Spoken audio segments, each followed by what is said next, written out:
What's up, everybody? I am here to teach a very simple R&B groove. I just have like 2 chords I'm bouncing back in between, and I just want to kind of show you all some little licks and tricks and things you can put in between, you know, just a little something to make it feel good. So the first chord is D major 7. Okay, and I'm barring the 5th fret, starting with the A string, going down. Middle finger is on the 6th fret of the G string. Ring finger on the 7th fret of the D string, and my pinky is on the 7th fret of the B string. And I'm just bam, okay? Hold that there, because I'm gonna come back to that in just a minute. And then I'm just going right up to A major 7, okay? And A major 7, I'm also at the 5th fret. I have my first finger on the 5th fret of the low E string, middle finger on the 5th fret of the B string.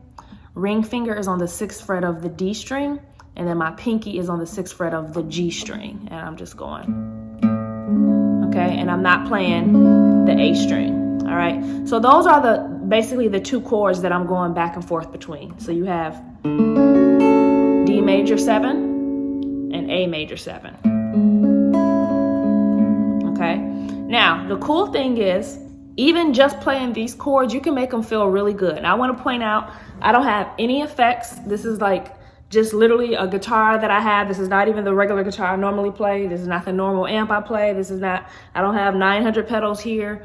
I just want to show you guys how to just take any guitar and just kind of mess around. I see people with all these pedals and all these effects, and I think it's really cool to be able to do that. But I also want you to be able to make it sound good and feel good if you're ever in a situation where you don't have all that stuff. First of all, using my pinky to lift up and hammer down on the 7th fret of the B string is a huge kind of thing that I love to do. And you'll see a lot of R&B guitar players do this. So if I'm just playing it straight,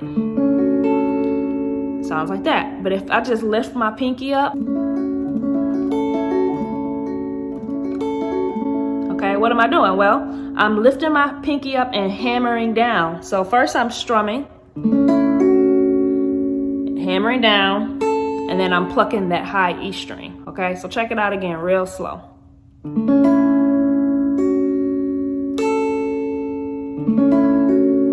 Okay, so I'm strumming down, strum, hammer down, E string, and then I'm gonna strum again, lift my pinky up, and hammer down twice. Okay, that's like one of my favorite major 7 licks. So going to that A major chord, I'm going to show you how it sounds. So you have,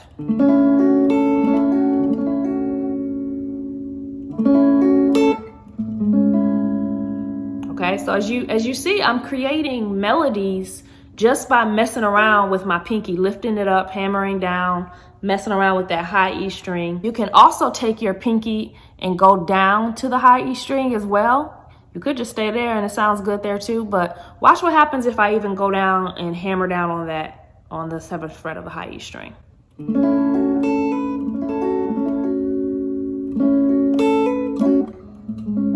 Okay, you hear that? I'm gonna do that one more time.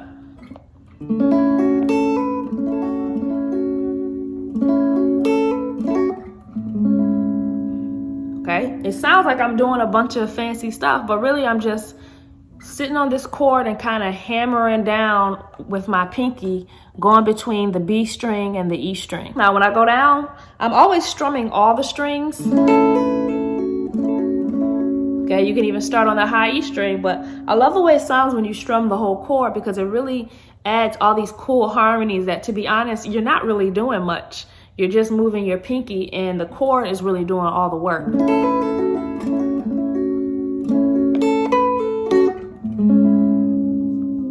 Okay, so practice that for a little bit. It's really, really cool and useful. And another cool thing is right before you get to this D major 7 chord, you can play what I like to just call kind of like a little passing moment.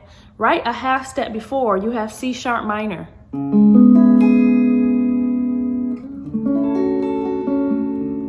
Okay, and that's just at the 4th fret, barring the entire 4th fret, starting at the A string. Middle finger on the 5th fret of the B string, and my ring finger is on the 6th fret of the D string. Okay, And I'm using my pinky again. Woo, this pinky is really coming in handy. I'm using my pinky again to kind of create a melody.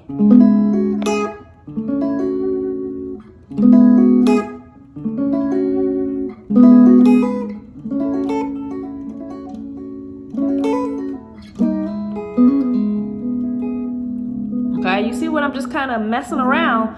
And when I have my middle finger here, essentially what I'm doing is,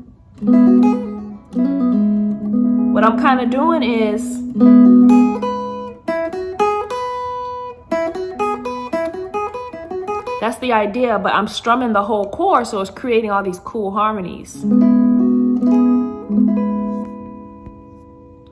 calling me. And I like to do that right before I get to the D major 7 chord. So again, when you hear the C sharp minor, you strum down to the B string, and then I strum again, put my pinky down, lift my pinky up. Now I'm strumming down to the E string, and then I'm hitting down on the 7th fret of the high E string. So I'm gonna do that again real slow.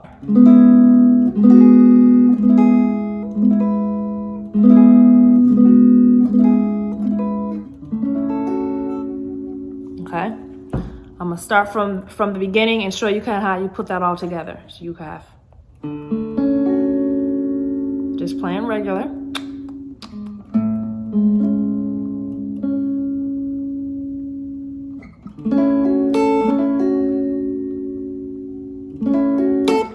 I'm gonna stop at the C sharp.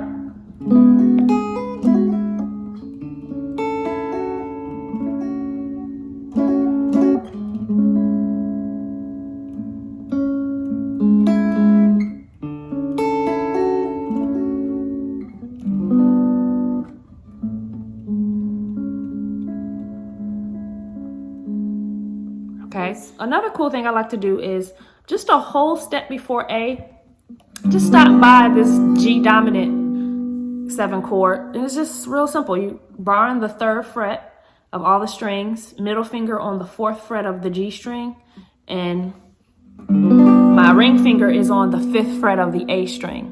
And I like to think of passing chords as you ever be going somewhere and you just stop at the store real quick to get you some chips or some, you know what I'm saying? You ain't there for too long, but you just stopping there real quick. That's what I like to think of passing chords as. They add this really cool flavor, and the point of it is to just give you a little bit of differentiation. I don't even know if that's a word, but we're gonna go with it. So that you're not playing the same chords over and over. It kind of gives you a little bit of flavor. So I'm going to take all of that and put it together, starting with the D major 7.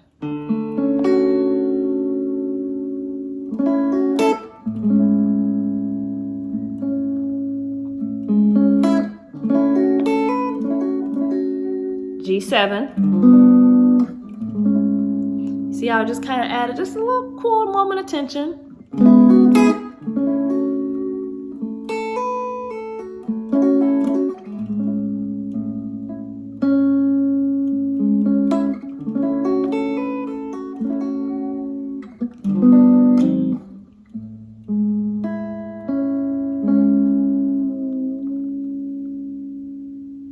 Wasn't that cool? I hope you guys are having a good time practicing. Let me know in the comments if you have any questions or if there's anything else you all want me to teach.